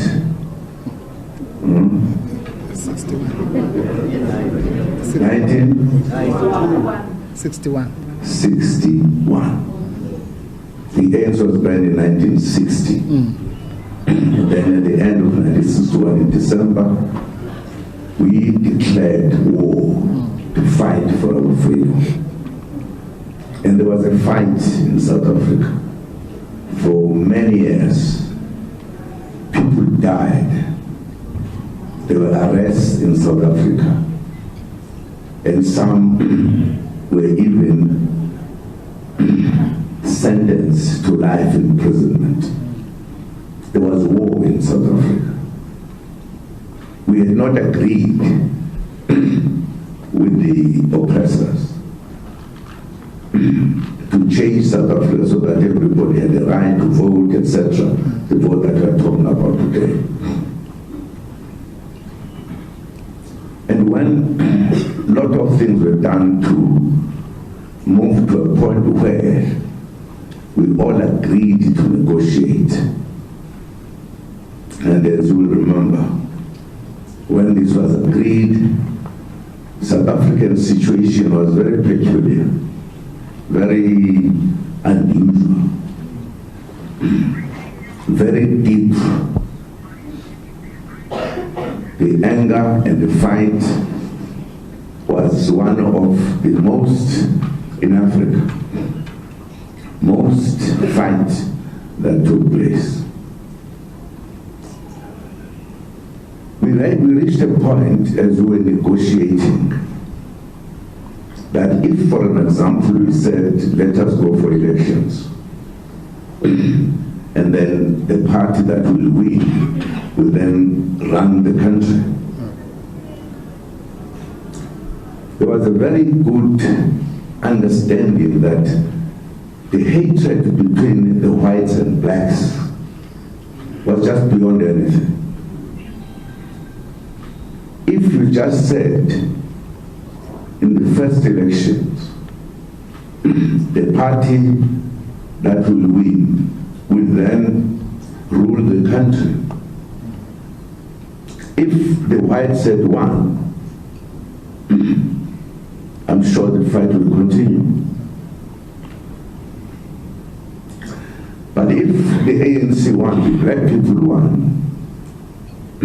there would be hatred, the continuation of hating one another or each other, whatever, or the blacks telling the whites what to do, blah, blah, blah. There were many important issues that were looked at. We, as we were all ready for peace, and as you know, in addition to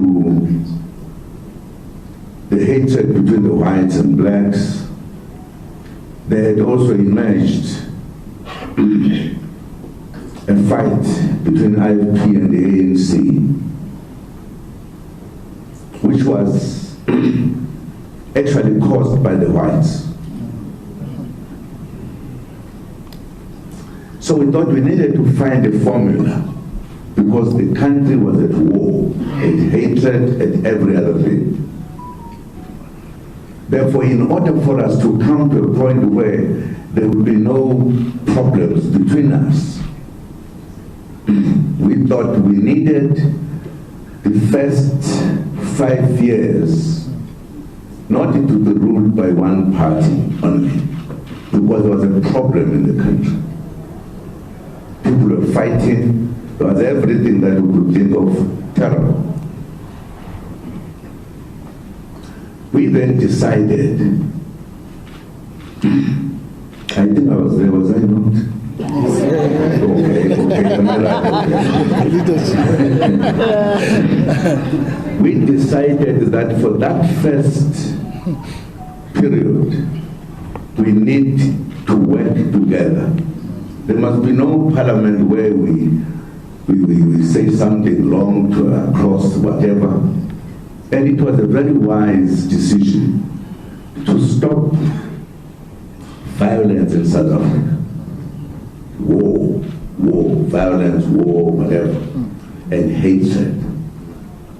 And then the basis of that, we said the best thing to do is that all parties that will participate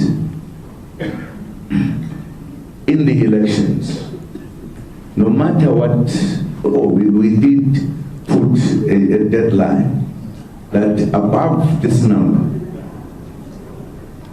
those parties will be members of parliament. And for us to have peace in our country, because there was war, there was hatred, there had been apartheid, which was very rude. We then decided that these parties who will be in parliament will have so much. Must those parties participate in the first period of the country to ensure that there will be no other war, no anything, so that we can work together rather than in the normal parliamentary things where people fight or argue. And once we felt we should do so, we then decided to call it the Government of National Unity. The reason was that there was no unity. There had been a war, there had been everything. And some people who don't know politics just take failed phrases and things. When this time they were faced with a problem of how do you deal with the situation in South Africa, they decide to put our country as if it's at war. We now need to be together so that we can have a government of national unity. That is meaningless, says nothing. It's nothing. We're just misleading one another to think that is a good thing. Other people even forgot, thought that they could in fact be together with the DA, because they just put this word, Government of National Unity, others are hiding behind. Now it has become such a thing. But by the abbreviation, GNU. Nonsense.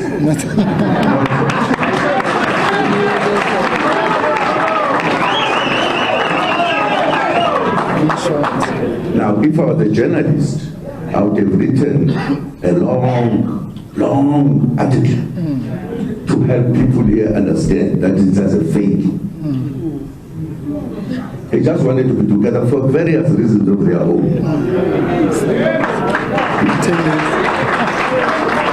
And the others must have been maybe whatever. I don't want to say, just imagine.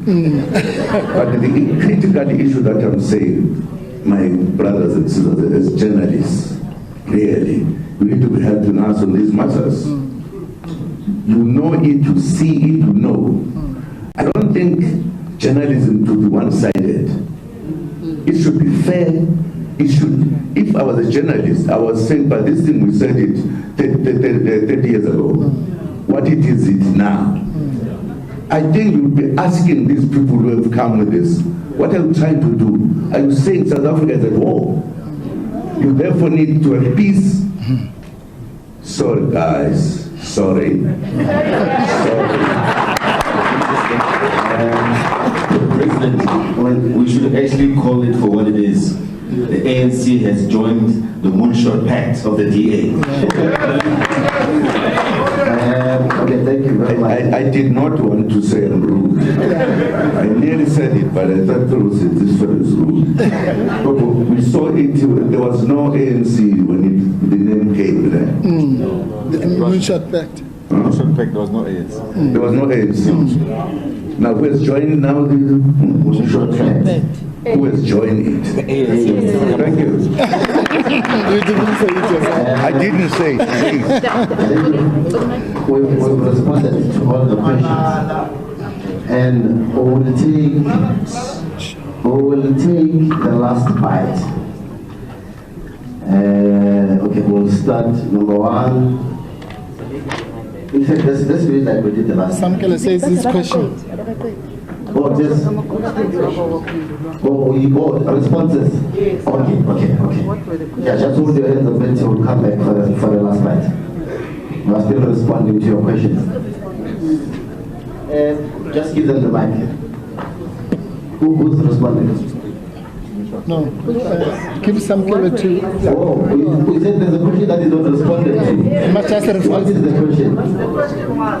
The question was the ANC said they tried to reach former President Zuma and he was unavailable. And they were essentially saying they were being looted. Is that true or not? Okay, Comrade Tabash, you can respond to that one. Yeah. No, I don't think that's true.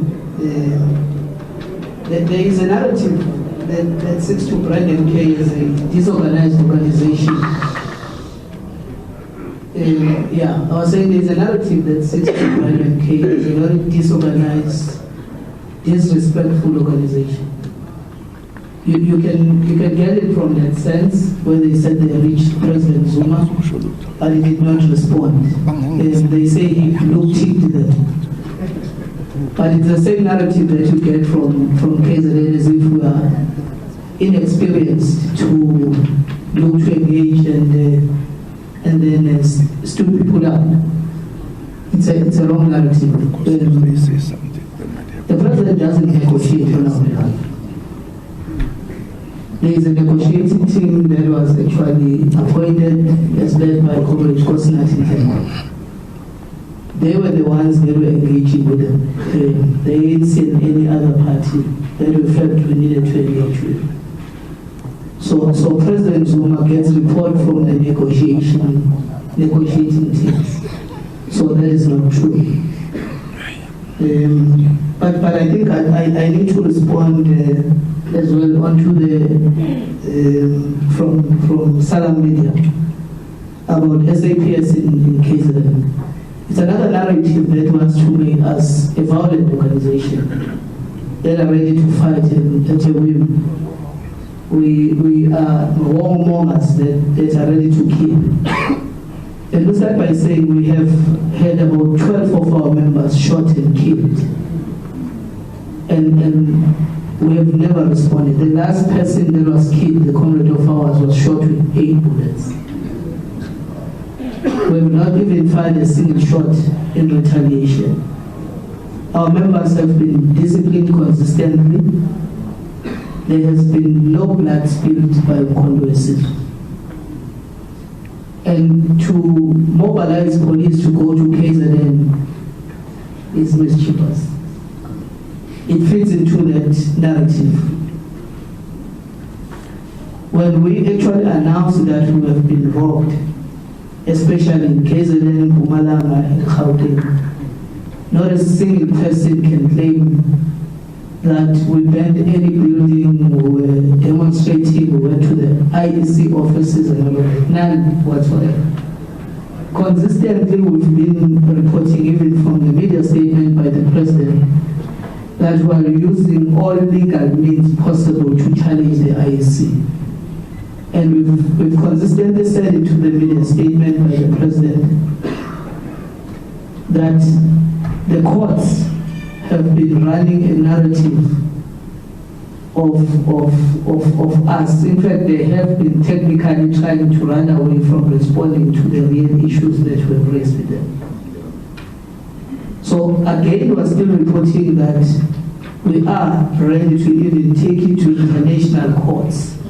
Not fighting, but still there is lingering question of trying to render us as violent. We're not violent. We're not espousing any violence. We have called our members to be disciplined even in the height of the calculations. I think in the midnight, after the announcement was done, even when we called for it to be stopped, we issued a media statement through Comrade Nhlamulo, Comrade Moses, Comrade Jude at 12 o'clock midnight to make sure that there is peace and calmness and acceptance of the situation, and to wait for leadership to respond accordingly. And this has been part of the process that we are doing. So it's not, the SAPS is just wasting the resources of the state. I really would respond. Come this side. Just to respond on the issue of the ANC and how those matters are handled. Part of the negotiating team. The negotiating team, yes.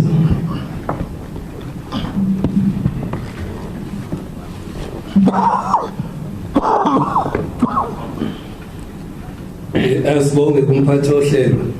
Nizongixolela ke mina, I'm a product of Bantu education, so I don't speak English after 4 p.m.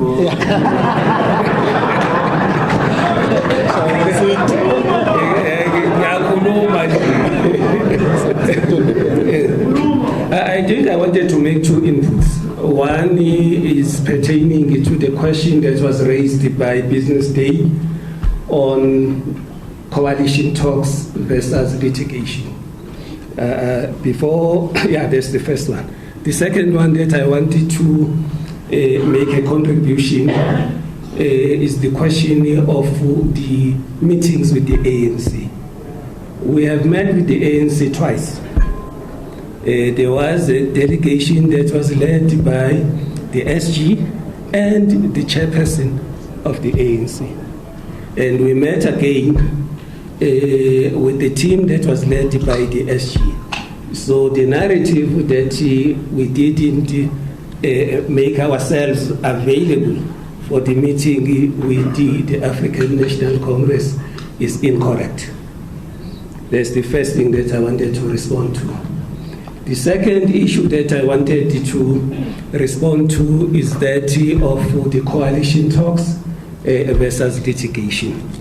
But before I respond to that, I'm tempted, inclined to ask a question. I don't know whether the journalists are asked questions during the media briefing. So I have two questions for the journalists. The first question relates to the seat allocation formula that is applied by the IEC when allocating seats for the national as well as provincial legislatures. I am also energized by the deafening silence on the part of the media when injustices are perpetuated by the IEC. The first thing that pains us as the MK is that if you look at the KZN as an example, the KZN legislature as an example, there is Party X that has been given one seat that they didn't qualify to get. Now, I don't understand whether the media sees that as a betrayal of the voters, because the voters didn't say we want Party X to be in the legislature, because if that was their will, they should have voted for it. Now is giving a seat in parliament based on an unfair formula used by the IEC. I don't know whether you have ever interrogated that seat calculation formula. The second issue that I wanted to talk to, we have a problem with the IEC. We have extracted from their databases data sets that our experts have analyzed. And as part of that analysis, it was discovered that there is 9.3 million votes that are unaccounted for. Don't want to get into the merits and demerits of that. That is the terrain of the legal team. That will be ventilated in court because we have to test that in court to say these are our findings. This is not coming from the MK. Those figures are not from the MK, and the analysis was not done by us. It was done by experts. The statistical and mathematical modeling was done by the people who are well versed in that terrain. We had also been advised by the cyber forensic specialists that there were issues with the configuration of the IEC systems. So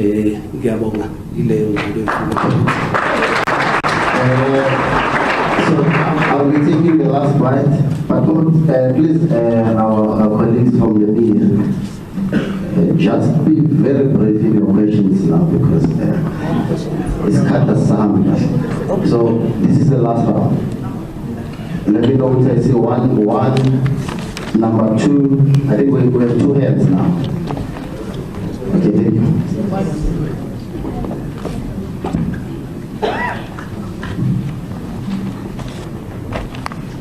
Thank you, Rachel Savage from The Guardian. So the Progressive Caucus in the National Parliament, does that mean that the MK will be working with the economic freedom fighters and the other parties that you've mentioned? How many seats does this Progressive Caucus command, and how formal will this arrangement be? Will you all be voting on the same issues? Is there a signed agreement? Any more details on that would be much appreciated. Thank you. Last one. Okay. On the question of seeking revenge against Ramaphosa, is it for the people or is it for personal gain? Number two, who are the young leaders that will be trusted to never betray the NDR after the ANC has abandoned the mission? And then thirdly, on the Afrikaner question, should they get self-determination, and what would they need to do to attain that? Okay, I think that was the last question. This is Nhlamulo Ndhlela from Entertainment. I was about to ask who are you. I've noted two hands, and as principled as I am, I'm going to keep it as such. So I'll allow the leadership to respond. Then we'll move as we wrap up. What's the name?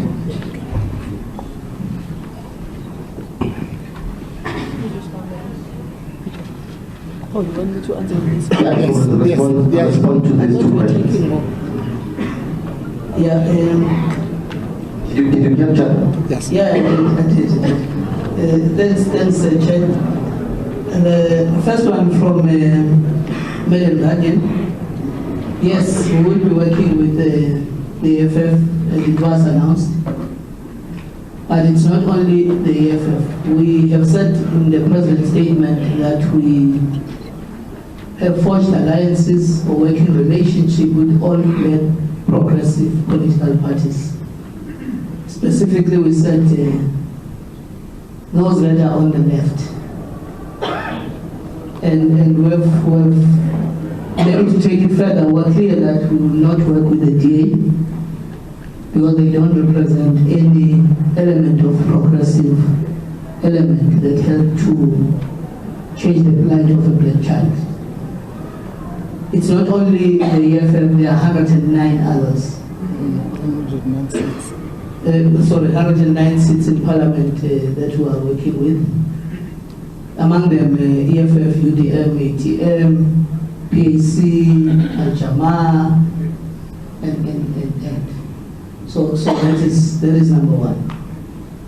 And we're hoping to cement this relationship and consolidate it inside and outside of Parliament. I think as part of the statement, you will note that we said the President, after he has met these parties, developed a program. We'll announce that program that seeks to consolidate our people to make sure that we capture the 6 million voters that we could not capture in these elections, even though we were robbed.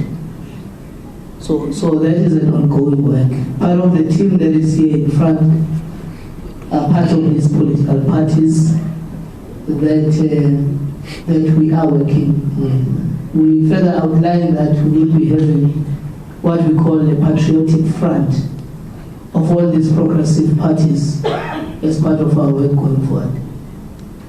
The second one is what you call the abandonment of the National Democratic Revolution. Was that the question? I think we subscribe to the notion of the National Democratic Revolution. But we also are specific to say the motive forces of the revolution are blacks. And we are very clear in saying those people that are black are those that were disenfranchised by apartheid and colonialism. And therefore, as part of our work, we will consolidate. And we are clear in saying the ANC abandoned it. Hence, we have categorized the relationship between the ANC and the DA as a moonpeg shot, aimed at benefiting the leaders of the ANC, not necessarily poor South Africans that still look for a true liberation in terms of the financial and economic freedom. And therefore we can clearly say the ANC has lost its title as a leader of progressive black political parties until people within the ANC are able to stand up and lead the ANC of this rot and elements that have sold the revolution to the white establishment, in particular the Stellenbosch. Thank you. Thank you very much. I think that there are two things that the President emphasized or spoke about. The objectivity of the media but also we are also reminded of not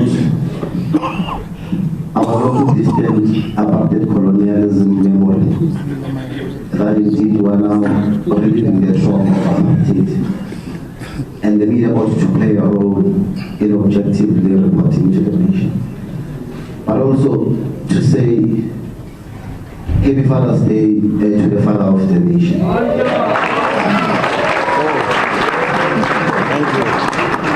We really appreciate you, Baba. The nation believes in you.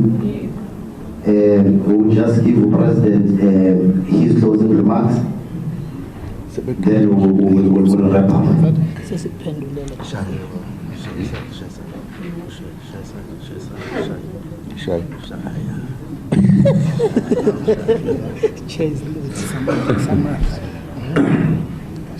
No, thank you, Patrocel. Thank you very much indeed. My flu is a bit of a problem. Yabona khona bathakathi.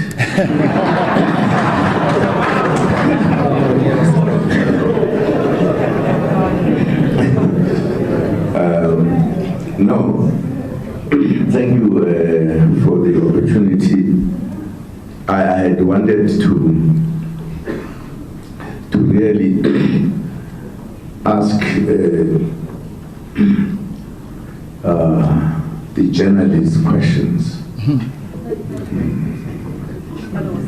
Mind you, some people stopped me and said it is not gentlemanly to do so, because there are also lady journalists.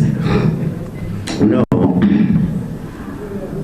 I am very worried. I think these elections have caused more worries to some of us, because South Africa is a country that has a history that put many of us into serious issues when apartheid laws were the laws. Even if we're doing the right thing, we were sentenced to prison, we were done everything. We fought to go over this. Then we got freedom. Even when we were discussing the point I was making earlier, that we're very careful that we should not act in the manner that would make us continue fighting. We wanted to finish fighting. Hence, the government of national unity, which worked. We were a country that came from, it was not just a country within a democracy. It was a country of apartheid.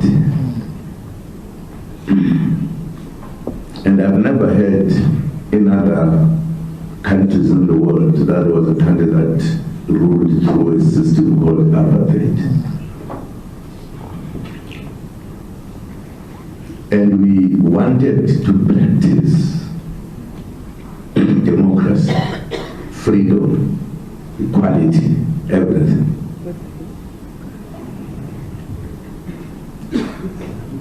Down the line, 30 years into our democracy, or into our freedom, I shouldn't say democracy, into our freedom, we reach a point where, for the first time, there is elections that have such problems for the first time, that it was not easy to hide things that people were doing in order to ensure that this party wins, that party does not, etc., etc.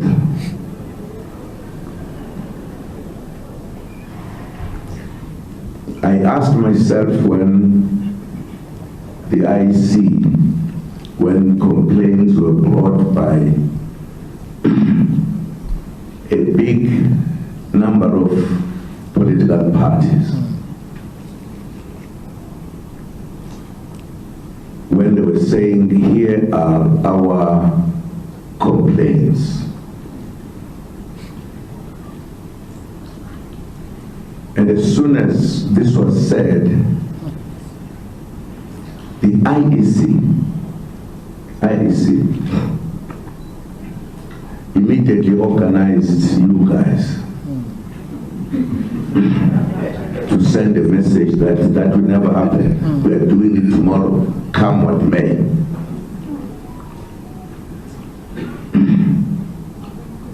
Is that democracy?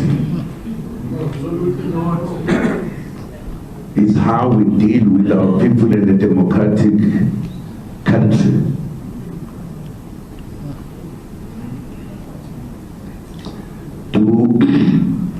The IEC has a right to veto us as political parties who participated, who are not happy, who say elections were not free and fair. By that time, a number of boxes packed with the things we use when we vote, what we call them? Papers. Ballot papers. Many of them in many different areas.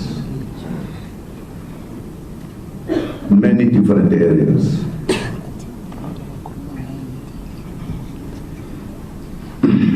In democratic countries, the media is the first to point at the wrong things and point very seriously. Why were you guys so silent?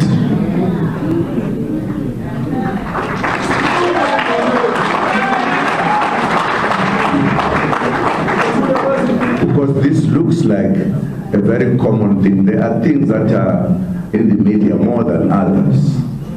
Others, very serious, are not in the media. For an example, when the IEC leader said, we are going on, when we had already asked them not to rush until we deal with what we call problems. Why were you so quiet, guys?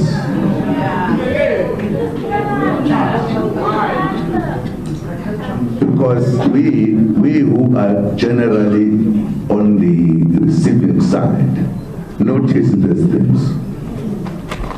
That we are very quick when some of us have been said XYZ.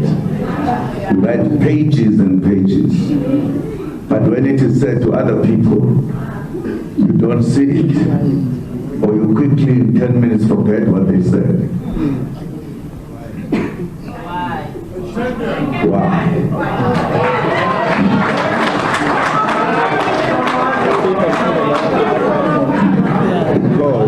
Because in some places, the media helps to ensure that democracy, no matter who, is respected, exercised. But in South Africa, it is the other way around. Some of us, even if you just coughed, it's a big story. That Zuma coughed in front of the big news.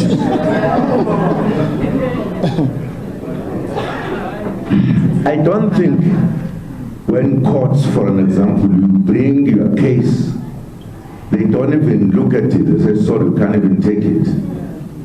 Because it is our right as citizens.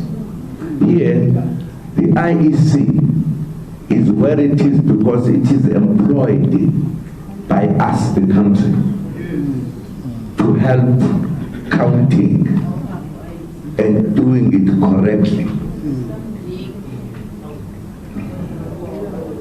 That's how it is. They are not our bosses to tell us what to do, what not to do. Theirs is to count our votes with the citizens. And if we believe there is something wrong, it is our right that we tell them, and they must act and solve that problem before they announce that this is yet. And you can imagine this time around, I'm sure the word that is normally used, these elections were free and fair. I'm not sure whether they did say it. Did they? In the media, what did it say? Did they see what was happening in the media? No. The stealing of boxes? No. Why did they keep quiet? Why? Now, I'm making these points because I want to tell you, we fought and got our democracy. There's no longer any democracy in South Africa. I am an example. I went into prison when I never committed any crime. I served in apartheid. At least the apartheid in their laws and constitution had committed a crime, and I disagreed with them even then. And they sentenced me 10 years.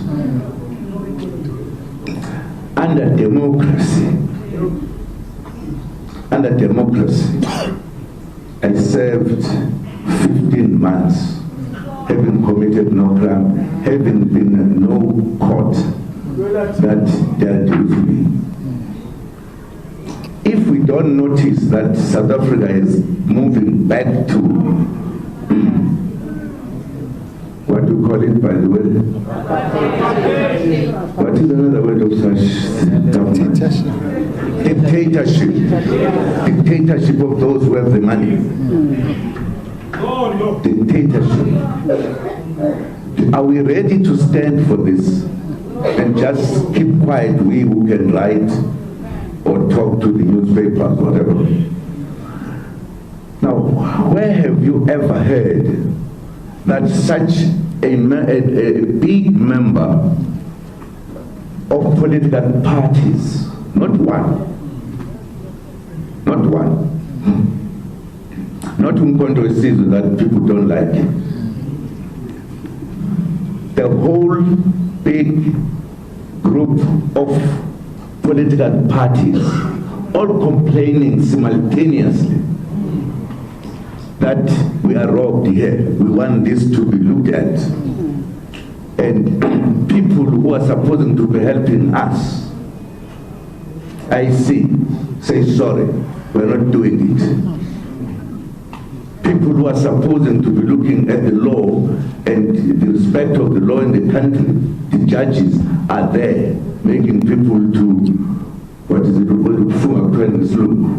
take an oath. Take an oath. When they know that there are complaints, they are supposed to be looking after our democracy.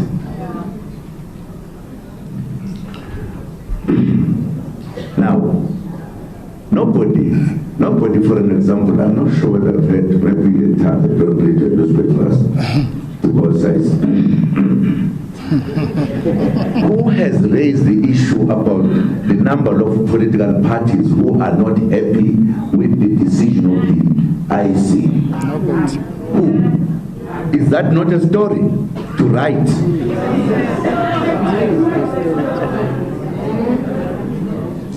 Are you part of the democratic country?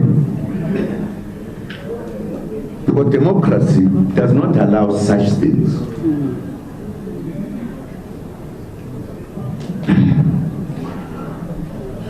I'm not asking you questions because you said we are not supposed to ask questions. I don't know why, because we are also human beings like us.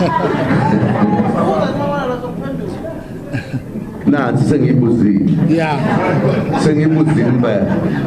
Pendula. This is a claim for 2 hours. The screen is a claim for 2 hours. I mean, you have elections ongoing. Suddenly, the machines have crashed. There's been no investigation from real investigative, what to call it?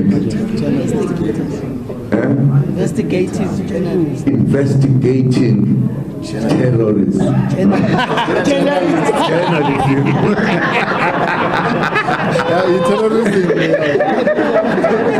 Because you guys, you terrorize us. You terrorize us. Other people don't terrorize. Now, I'm saying this because I want to put it into our mind. Be fair, deal with the issues with anyone on the equal basis. Very important.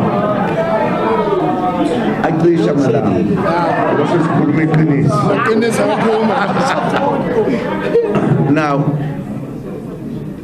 I want to say we are slowly moving towards a situation. There are people in South Africa, if they commit no crime, but they get charged, everything happens. We have an example of a leader of a party this side. Where is it? It's called What is your name, by the way?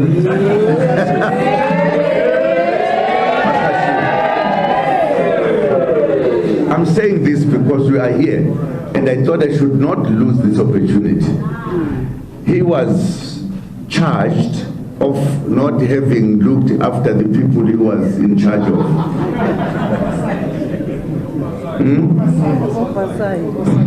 Yeah, it's called oversight, but that's what it is in Sisulu.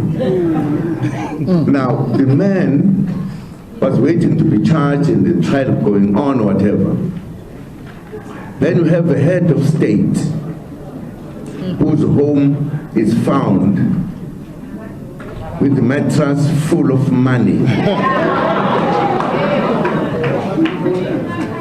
Even his organization does not chase him out, but they chase a man without being found guilty of any evidence. That is how you guys report. And you make it easy. The judges says, no, the man, there's no wrongdoing here. But everybody who keeps the money above what is